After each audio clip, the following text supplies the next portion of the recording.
Hello friend, good morning, welcome back to my channel. তো সোজা রথের দিন তো দেখেছিলে আমি একা একাই ঘুরেছিলাম। ওর বাবার তো দোকান বন্ধ করার সময় হয়নি, তাই বলেইছিল যে উল্টো রথে বলেছিল যে আমরা সবাই একসাথে ঘুরতে যাব। তো যেমন কথা তেমন কাজ, উল্টো রথে ছিল, দোকান বন্ধ রাখা হয়েছিল। তো এই যে সোনার পাপা ঘুরতে বেরিয়ে গেছি। প্রথমে গিয়েছিলাম আমাদের একটা পপুলার জায়গা, আমরা বিয়ের আগে থেকে সেই জায়গাটাতে যাই প্রতি বছর। তো সেটা হলো এই রাজগঞ্জ। প্রথমে রাজগঞ্জের এই রথের মেলায় চলে এসেছি, নদীর ধারে দারুণ একটা জায়গা, খুব বড় করে মেলা বসে। তো এবছরে বলেছিল যে ঠিক আছে, সোজা রথে যেহেতু যাওয়া হয়নি, উল্টো রথে সব জায়গায় ঘুরবো আমাদের এলাকায়। তো ওই জন্য সব জায়গায় যেতে হচ্ছে, একটু একটু করে সব জায়গায় ঘোরা। তো ছেলে বলছে, ছেলেকে দিয়েই তো ফুল কিনে দিলাম, ফুলের মালা, বললাম বাবা তুমি দিয়ে দাও। ফুল দিয়ে দিল ভগবানকে।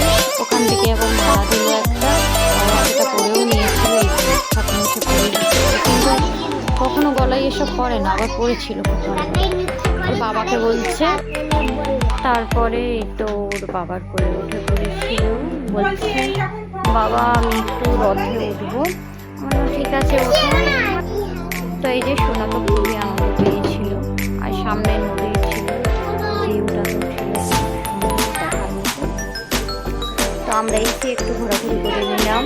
সামনে প্রচুর এরকম ফুলের ছোট দোকান বসে, বয়স্ক মহিলারা কাকুরা এরকম ফুল বিক্রি করে। আর এখানে দেখি যে পাকা কাঁঠাল বিক্রি হয়, কি জানি কেন জানি না, রথের মেলায় পাকা কাঁঠাল।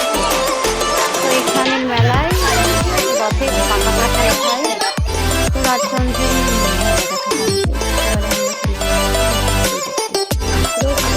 কিন্তু এখন রথ মানে বৃষ্টি, আর বৃষ্টির সময় এত কাদা হয় যে একদমই ভালো লাগে।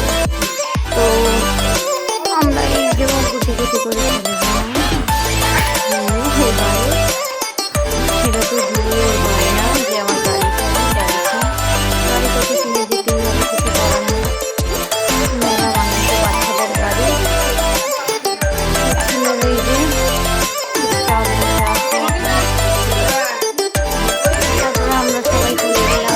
মেলাতে তো অনেক, মেলা মানে প্রচুর কিছু খাওয়া দাওয়া, কিন্তু আমরা বেশি কিছু খাইনি। ওর বাবা তো কিছুই খাইনি, বললাম যে কিছু খাও অন্তত।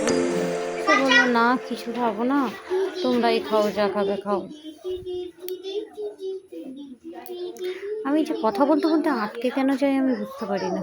মানে যখন ক্যামেরার উপরে থাকি মনে হয় কতই না কথা বলার থাকে, কত কিছুই বলার থাকে তোমাদের, কিন্তু যখন এই ক্যামেরার সামনে আসি বা ভয়েস ওভার দিতে আসি তখন সব কিছু ভুলে যায়। তো এই যে আমাকে কেমন লাগছে অবশ্যই কমেন্ট করে জানিয়ে।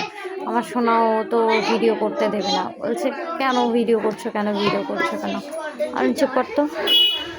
এরকম ওর তো ঘুম থেকে উঠেই চলে এসেছিলো, খুব খিদে পেয়েছিল, ভুট্টা খেয়েছিল আর আমি ঘুগনিটা খেয়েছিলাম।